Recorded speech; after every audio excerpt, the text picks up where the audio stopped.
frost, and small hands. Now, I want to tell you about a man who woke up on Valentine's Day with nothing in his pockets and 4 children who deserved the world. Frost coated the cabin walls like white lace that February morning in 1886. Wind found every gap between the boards, whispering through cracks that Jacob had stuffed with rags and newspaper and still couldn't silence. One ember glowed in the cast iron stove, barely holding on. Same as everything else in that cabin. The single window wore a skin of ice so thick you couldn't see the valley beyond. Just pale gray light from a sun that hadn't quite decided to rise. Jacob Hart opened his eyes before dawn. He always did. A man with 4 children and no wife learns to steal those quiet minutes before the world starts demanding things he can't give. He lay still, listening. 4 sets of breathing. Mary, 11, slept closest to the wall with one arm thrown over little Tommy like she was guarding him even in her dreams. Samuel, 9, had kicked his blanket off again. The boy ran hot even in winter, something he got from his mother. Ruth, 7, curled tight as a fiddlehead fern. Her collection of colored creek stones lined up on the floor beside the bed like tiny soldiers standing watch. Jacob eased out from under the quilt and crossed to the shelf above the stove. The pine boards were rough under his bare feet. His fingers found the tin, the one Margaret used to keep butter money in, back when there was butter money to keep. He tipped it over his palm. Nothing, not a coin, not a cent. He held the empty tin a moment longer than he needed to, the way a man holds a letter he's already read but can't bring himself to put down. Wages came Monday. Today was Friday, Valentine's Day. He set the tin back and rested his hand on the shelf where Margaret's sewing box used to sit. The wood was lighter there, a pale rectangle where dust and lampblack hadn't settled because something had covered it for years. He traced the outline with one finger. 3 years gone, and the shape of her absence was still pressed into every surface of this cabin. He remembered her standing right here, cutting paper hearts with her sewing scissors, humming something low and sweet while the children slept. The way she'd hold each heart up to the lamp to check her edges were clean. She made everything beautiful, even scraps. Jacob fed the stove the last of the kindling. The ember caught, coughed, held. He crouched there, watching the flame, turning over the same question that had kept him up half the night. How does a man explain to 4 children that their daddy can't afford love behind him? The bed creaked, a small voice, thick with sleep. Daddy is today the love day. Tommy, 5 years old. Eyes like his mother's, wide and brown. And believing every good thing the world had ever whispered, Jacob's hands went still on the stove door. Too poor for love. Have you ever had to break a child's heart with the truth? Jacob Hart did it 4 times in one sentence. They gathered around him in the gray morning light, still in their night clothes, bare feet on cold planks. Tommy pressed against Jacob's leg like a barn cat seeking warmth.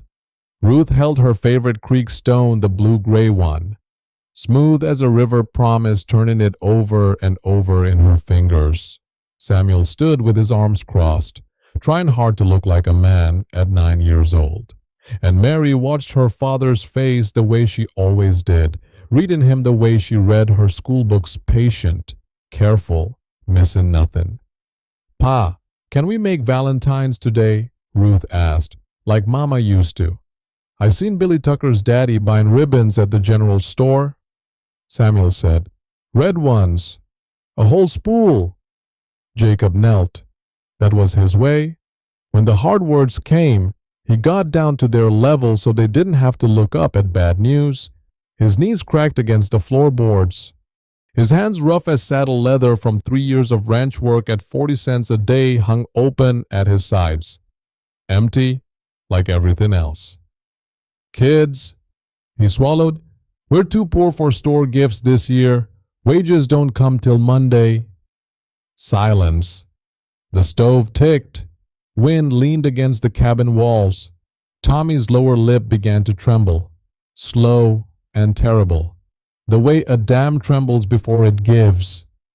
Ruth's fingers tightened on her stone until her knuckles went white. Samuel looked down at his boots, the ones with the sole coming loose that Jacob had fixed twice with horse glue and was running out of ways to fix a third time.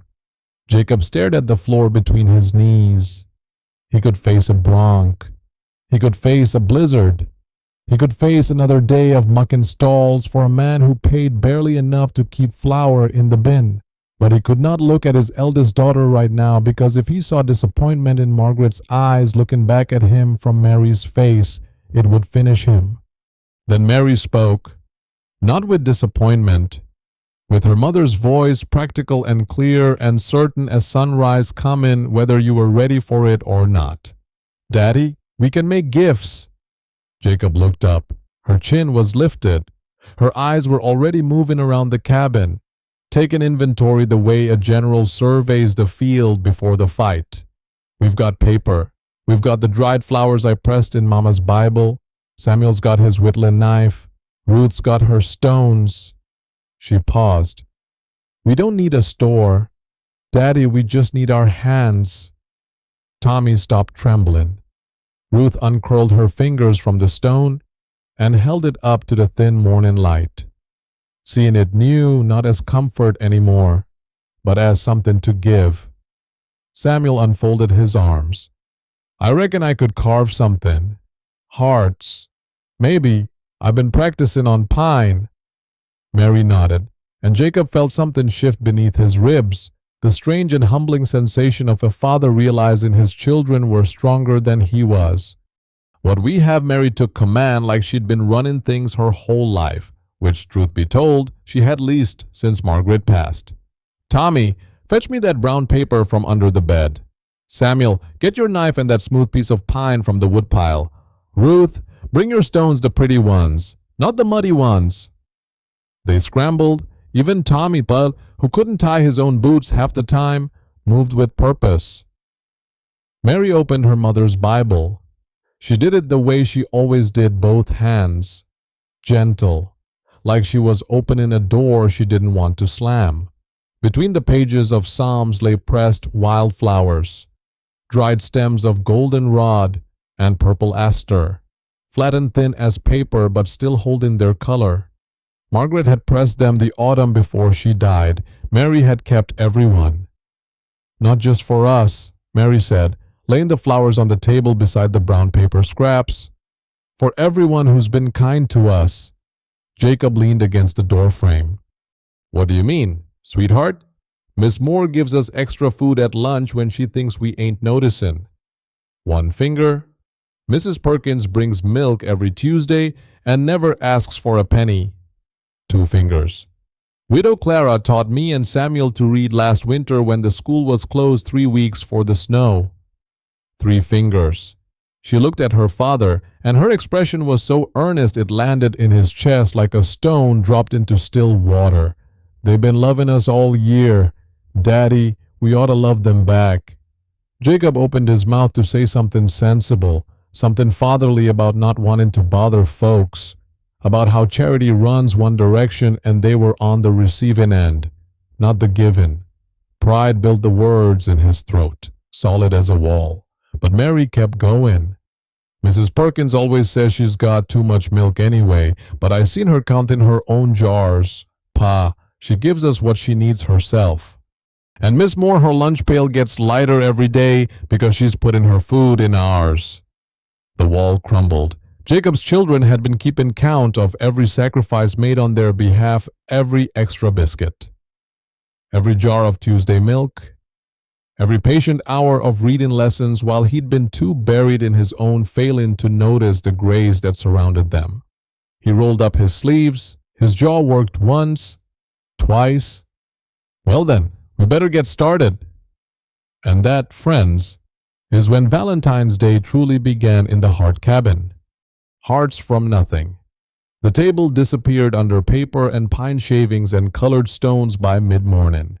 Mary bent over her paper hearts with the concentration of a girl who understood that words once written, could outlast the hand that wrote them. Her penmanship was her one vanity small, even letters she practiced every night by candlelight. Her mother's steel-nib pen moving slow and steady. She wrote to Mrs. Perkins, "Your milk kept us strong." She wrote to Widow Clara, "You gave us words. Words are everything." Samuel carved with the seriousness of a boy who'd figured out that a knife and a steady hand could turn nothing into something. His tongue poked between his teeth. Pine shavings curled onto the table like pale ribbons as he shaped small hearts rough-edged but honest, smelling of sap and intention. He carved a letter into each one, the letter of the person's name. Clara's C ran so deep you could feel it with your eyes closed. Ruth laid her creek stones on a square of flour sack and arranged wildflower stems around them. She had an eye for things nobody taught her, putting a purple aster beside a gray stone, a gold stem beside a white one, wrapping them in scraps of cloth like tiny gifts from the earth itself. Tommy made a mess. A glorious 5-year-old, charcoal on everything mess. His drawings were barely hearts, more like lopsided circles with legs, but he bore down on each one with such ferocity that the charcoal snapped twice and he kept going with the stub, his tongue out, his brow furrowed, every ounce of his small body committed to the act of making something for someone else. Jacob tried to help. He folded paper while Mary cut. He held pine steady while Samuel carved. He fetched cold water from the creek for Ruth's flower stems. But his hands that could shoe a horse, mend a fence, swing an axe 12 hours running, fumbled with delicate paper like a bear trying to thread a needle. He tore 2 hearts clean in half and creased a third one crooked, and he felt the old shame creeping back, a father who couldn't even fold paper right, who couldn't provide a single store-bought ribbon for his children on the day meant for love. Then Tommy climbed into his lap, set a piece of brown paper on the table in front of him, took Jacob's thick, calloused finger and guided it along a fold. Like this: "Daddy, see you fold here, then here. I figured it out myself." Jacob followed his 5-year-old's instructions with the slow, careful attention of a man learning something that mattered more than he could say. The heart came out lopsided. Tommy declared it perfect. By afternoon, the table held dozens of valentines, paper hearts with careful words, pine hearts with carved letters, stone and flower bundles wrapped in flower cloth. Charcoal drawings that looked like love had exploded on the page. Not a single one was store-bought. Every single one was true. Mary picked up one last piece of paper, the cleanest scrap they had, and wrote slow, choosing every word. Jacob read over her shoulder, "Thank you for feeding us when Daddy couldn't. You have the kindest heart." He turned away and pressed his knuckles against the cabin wall until the ache behind his eyes passed. "This one's last," Mary said quietly, holding it against her chest. "We deliver Miss Moore's last." Something in her voice, something knowing. 11 years old and running ahead of her father in ways he was only beginning to understand. Every door now. What happened next is the part of this story that stays with me. Late afternoon, the Hart children bundled into every layer they owned, which wasn't many, and stepped into the February cold with their arms full of handmade valentines. The sky had gone the color of iron. Wind came down off the ridge sharp enough to make their eyes water. Jacob carried Tommy on his shoulders, the boy's charcoal-stained fingers gripping his father's hat brim. First stop, Mrs. Perkins, 2 farms over. The woman who brought milk every Tuesday without being asked and without ever once making Jacob feel small for needing it. Ruth held out her stone and flower bundle with both hands. "Happy Valentine's Day, Mrs. Perkins. The purple flower is 'cause you always wear purple on Sundays." Mrs. Perkins pressed one hand flat against her chest. She stood in her doorway in her flower-dusted apron, mouth working but no sound coming out. And then she pulled Ruth into a hug so tight the girl's feet left the porch boards. "Land sakes, child," she whispered into Ruth's hair. 20 years since anybody gave me a valentine." She sent them off with warm biscuits wrapped in a napkin. They ate on the road, breath rising like small prayers in the cold air. Second stop, Widow Clara's cottage at the edge of town. Clara, who'd lost her husband the same winter Jacob lost Margaret. Clara, who'd spent that shared season of grief teaching the Hart children their letters because it gave her hands something to do besides wring themselves empty. Samuel held out his carved pine heart. The sea was deep enough to cast its own shadow. I carved your name on it, Miss Clara, 'cause you taught me letters so I could write Mama's name. Clara took the heart in both trembling hands. She turned it over, ran her thumb across the letter. Then she pressed it against her chest, the way you press something close when you're afraid it might disappear. And she wept not sad tears. The other kind, the kind that come when you discover you mattered to somebody and never knew it. She gathered all 4 children against her and held on like they were holding her together. Third stop, the general store. Old Mr. Hadley, who'd torn up Jacob's credit note last November and said, "Pay me when you can, son, no rush." Tommy wiggled down from Jacob's shoulders and marched through the door with a charcoal heart in his fist. "This is for you, Mr. Hadley, 'cause you're nice even when people can't pay." Hadley took off his spectacles, polished them on his apron, put them back on, and cleared his throat 3 times before he managed, "Much obliged, young man." They delivered to the pastor's wife, who'd given Ruth a hair ribbon at Christmas, to the livery owner, who'd let Samuel pet the horses on Saturday mornings. Each door opened the same way. Surprise, then a stillness, then something breaking open behind the eyes. The wind picked up. Ruth shivered and pressed closer to Jacob's side. And for one moment on that cold road he thought about turning back. They'd given enough. His children were cold and the light was failing, but Mary was already walking toward the last stop, her shoulders set, her stride certain, and Jacob understood that this was her journey now. The schoolhouse sat at the end of the road, lamplight in the single window, warm and steady. Mary stopped, took a breath, looked back at her father. "Wait here. Daddy, this one's mine." The schoolteacher's window. What Jacob didn't know, what he couldn't have known, was that Elizabeth Moore had been falling in love with him one quiet observation at a time. She sat alone in the schoolhouse that Valentine's evening, grading papers by lamplight.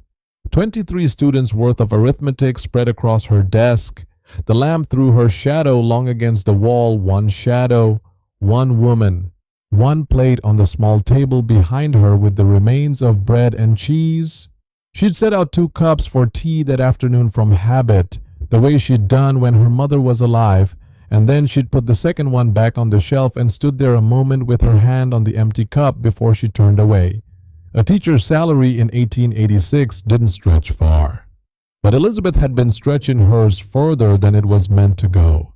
Every Monday she baked extra biscuits. Every Wednesday she packed an extra apple. She slipped them to the Hart children at the lunch hour, casual, quiet, never a fuss. Mary always caught her eye across the classroom and mouthed, "Thank you."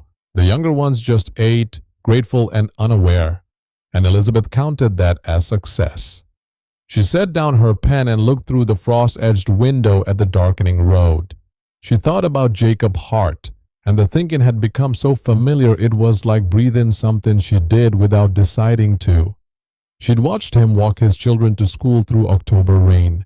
Tommy tucked inside his coat so the boys stayed dry, while Jacob's own shirt went dark with water from collar to belt. She'd seen Mary's braids every morning, always neat, always even, and understood that somewhere in that cramped cabin, a man with hands meant for fence posts and horse tack was sitting his daughter down each day and doing her hair. She'd come to school one Saturday in November and found 3 new fence posts standing straight and solid where the old ones had rotted through. She asked around. Jacob had come at first light and left before anyone stirred. He never asked for thanks. He never asked for anything. And Elizabeth had come to understand that this was not humility but armor, a man so convinced of his own failing that he couldn't imagine anyone seeing value in what he did. She saw it. She saw all of it. A knock at the door. Mary Hart stood on the schoolhouse steps, cheeks bright red from cold, holding a paper heart in both hands the way you hold a candle in the wind, careful, protective, like the flame was more important than your fingers. "Happy Valentine's Day, Miss Moore." Elizabeth took the heart. Brown paper, rough cut, creased from careful folding. Mary's handwriting small, precise, beautiful, covered one side. "Thank you for feeding us when Daddy couldn't. You have the kindest heart." Elizabeth read it once, read it again, and the steady, pleasant composure she wore like armor 6 days a week, the bright smile, the firm voice, the woman who never let her students see her tire cracked clean down the middle. She knelt on the cold schoolhouse floor and pulled Mary against her, pressing the paper heart between them. "Your daddy should be so proud of you," she whispered. "My lord, he should be so proud." Mary pulled back, looked at Elizabeth with those 11-year-old eyes that saw too much and understood more than any child should have to. "He's outside. He's too shy to come in." Elizabeth looked through the window. Jacob Hart stood in the road.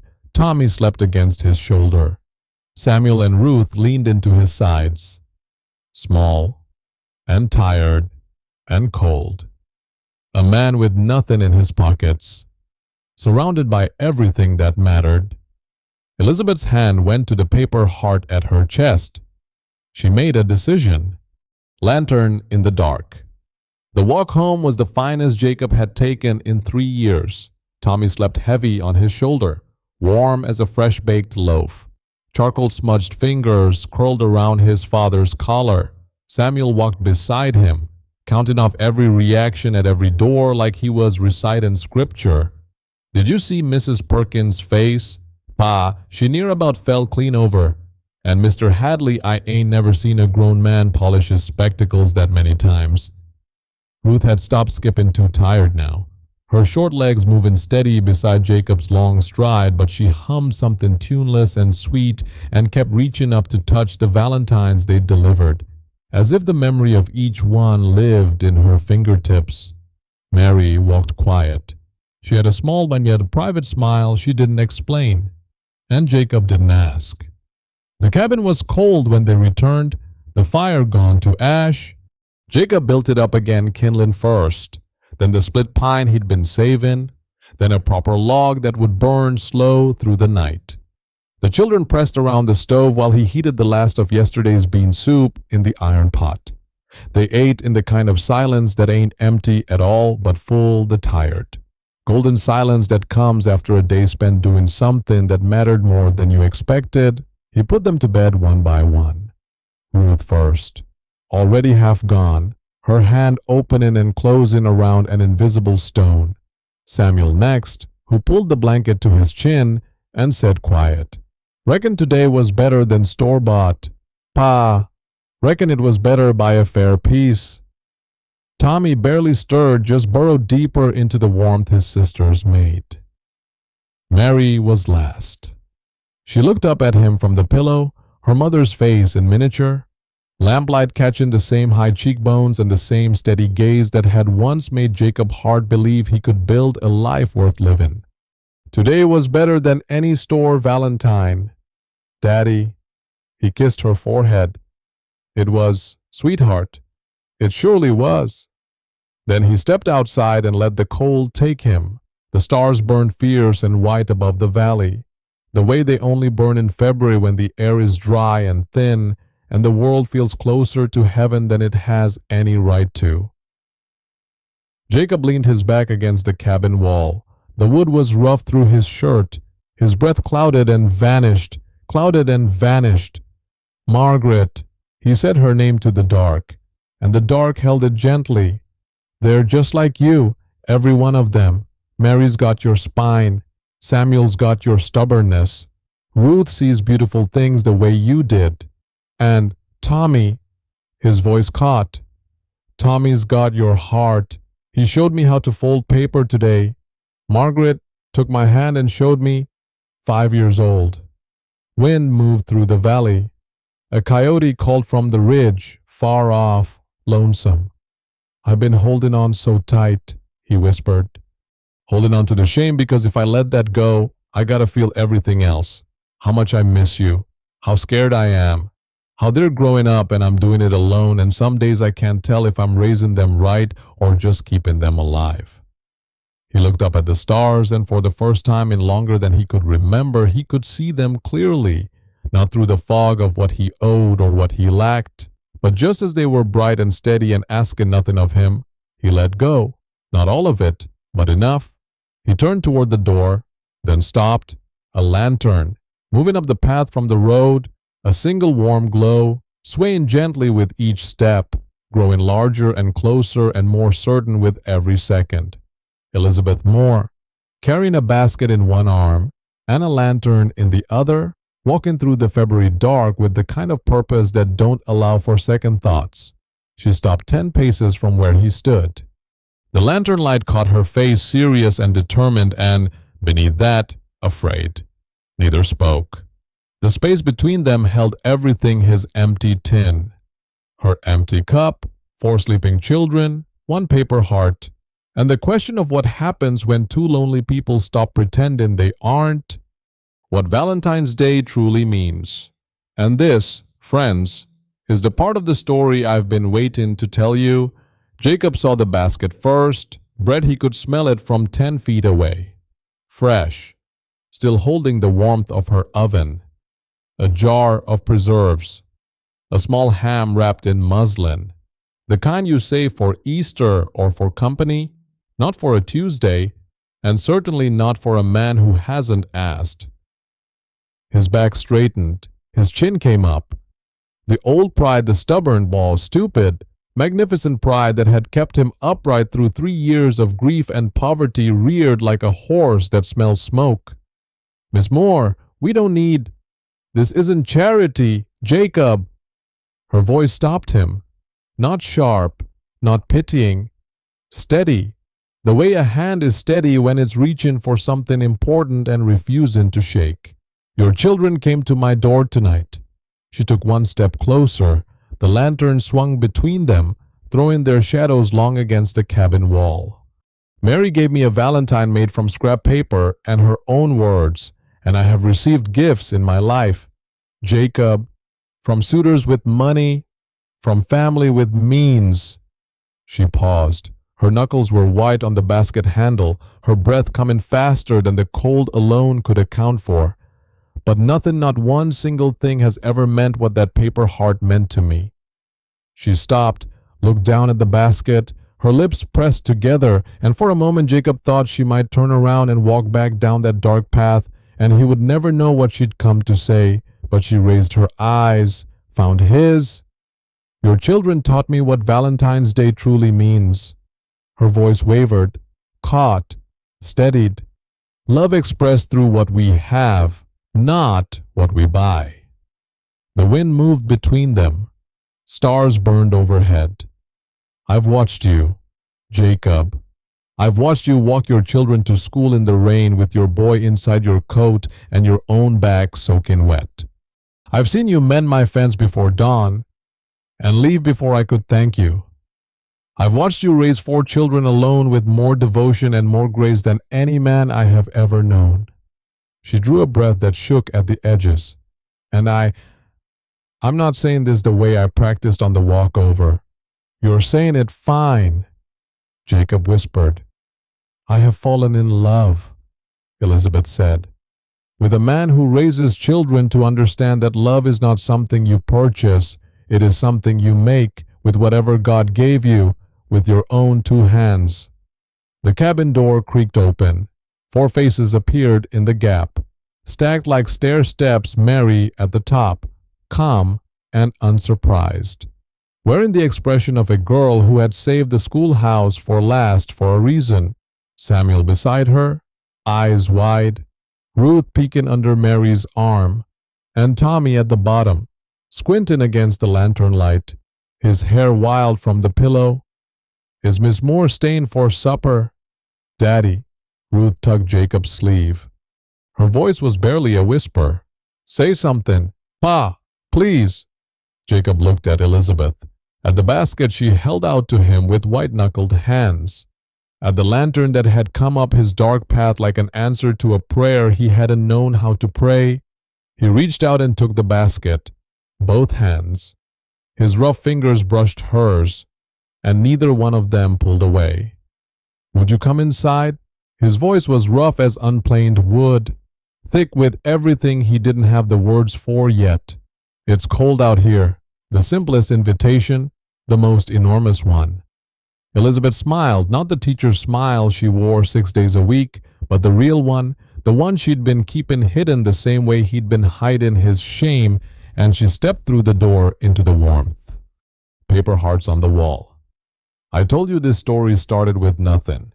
An empty tin on a shelf, a cold cabin, a man who thought he'd failed his children. Let me tell you where it went from there. The courtship that followed was quiet and certain, the way spring comes to a valley that's earned it.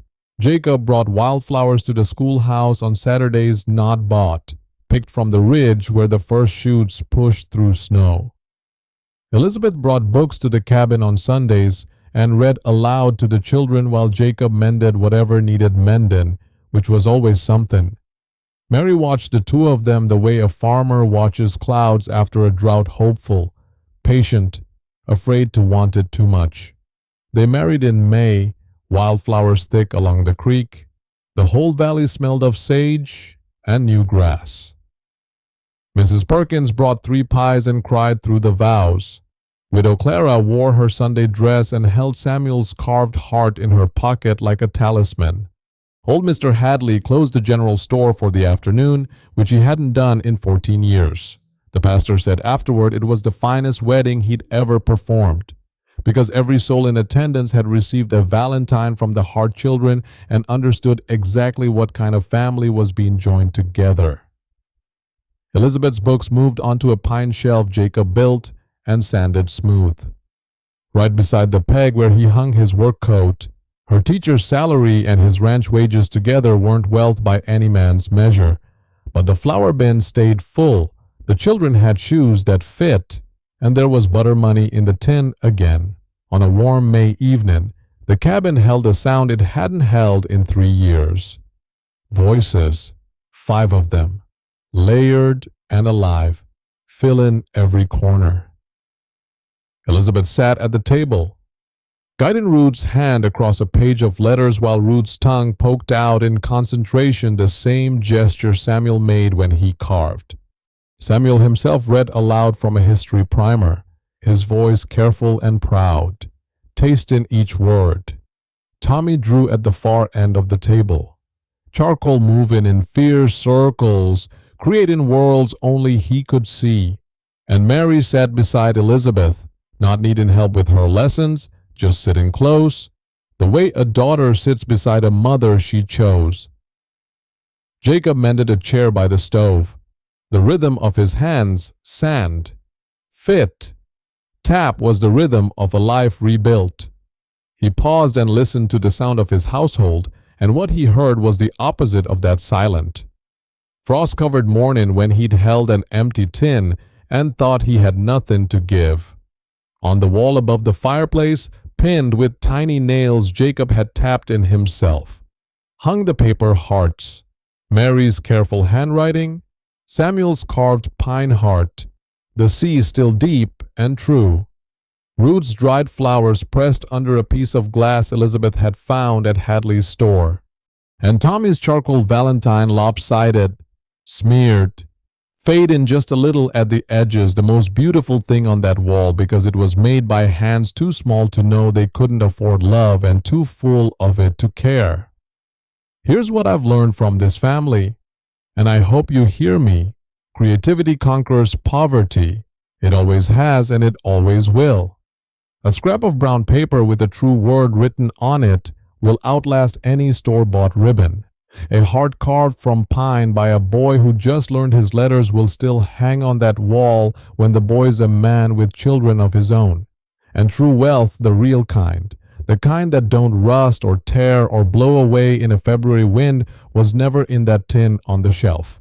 It was in a father who knelt down and told the truth when a lie would have been easier, in a girl who said we can make gifts and meant it with her whole soul, in a woman brave enough to carry a lantern up a dark road and speak her heart to a man the world had counted out.